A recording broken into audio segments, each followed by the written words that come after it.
So I just finished installing the screen protector.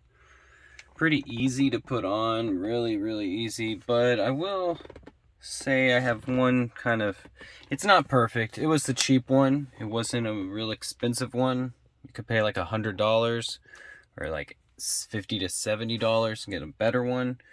But for now, this will, I think, protect the screen, but I think you can see a little bit of it's just not really clear.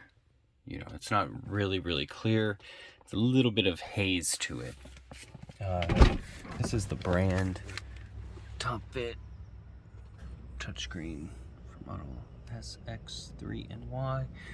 But it definitely worked, and I'm happy with it for now. It'll protect it until I can get a better one, yeah, pretty good. I'm happy. Peace.